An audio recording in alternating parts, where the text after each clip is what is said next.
मौलाना तौकीर रजा खान और वकील महमूद पराचा की निगरानी में अखिल भारतीय मुस्लिम महापंचायत का इनेकाद किया जा रहा है।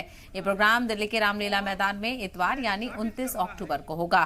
कहा जा रहा है कि ये महापंचायत उन मसाइल के हल के लिए है जिनका वो आज सामना कर रहे हैं। खासतौर पर मुल्क में मॉब लिंचिंग, बुलडोजर कार्रवाई समेत दीगर मसाइल पर चर्चा होगी। इस प्रोग्राम का नाम हम भारत के मुसलमान हैं। इस प्रोग्राम के हवाले से मौलाना तौकीर रजा खान और वकील महमूद पराचा ने प्रेस कॉन्फ्रेंस की और प्रोग्राम क्यों कर रहे हैं इस हवाले से जानकारी भी दी।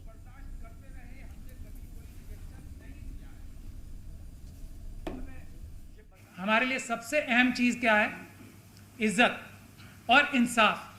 तो ये जो मुस्लिम महापंचायत बुलाई जा रही है, आप लोगों ने देखा होगा मेरे पीछे, इसमें बहुत अहम बातें आपको नजर आएंगी अगर आप गौर से देखें कि ये ऑर्गेनाइज कौन कर रहा है। We the people of India का 15% हिस्सा, यानी कि we the people of India का 15% हिस्सा, यानी कि वी द इंडियन मुस्लिम्स कर रहे हैं, यानी कि we the people of India कर रहा है। एक बात यह है, हम भारत के मुसलमान 15%, अगर सेंसस के हिसाब से भी चला जाए जो ऑफिशियल रिकॉर्ड है, 15% हम भारत के लोग, हम भारत के मुसलमान हैं।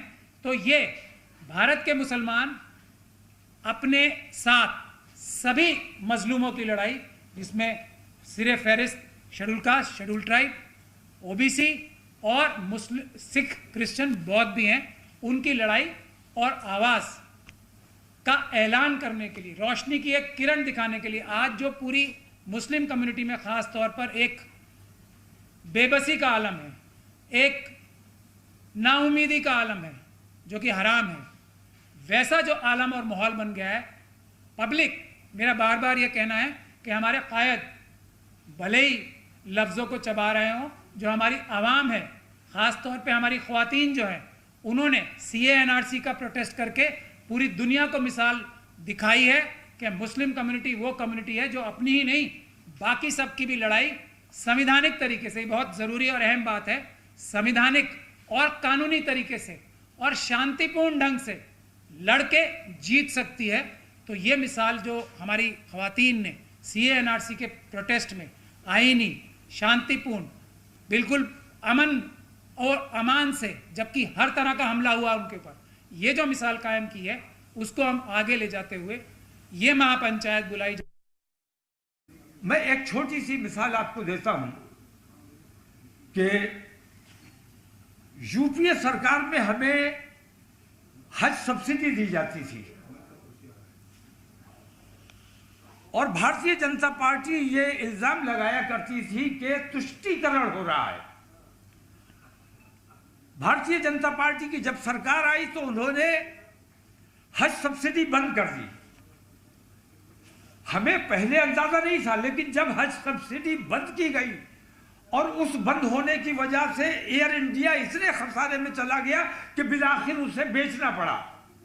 मैं कहना यह चाहता हूं कि हज सब्सिडी हमें कांग्रेस के जमाने में कभी नहीं मिली।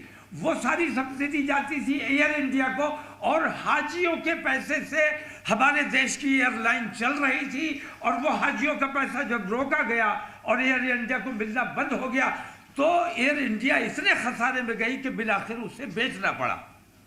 तो देखने की बात यह है कि मुसलमानों के साथ कौन धोखा कर रहा है और अपने देश को कमजोर और खोखला करने का काम कौन कर रहा है। तो इन तमाम चीजों पर हम तमाम मुसलमान जमा होकर अपने हिंदू भाइयों से ये पूछना चाहते हैं कि आखिर हमसे खता क्या हुई है, हमने देश का कब नुकसान किया है, हम देश के कब काम में नहीं आए हैं, हमने देश के लिए कब जान देने से अपने आप को बचाया है, परहेज किया है, आखिर हमसे नफरत की वजह क्या है।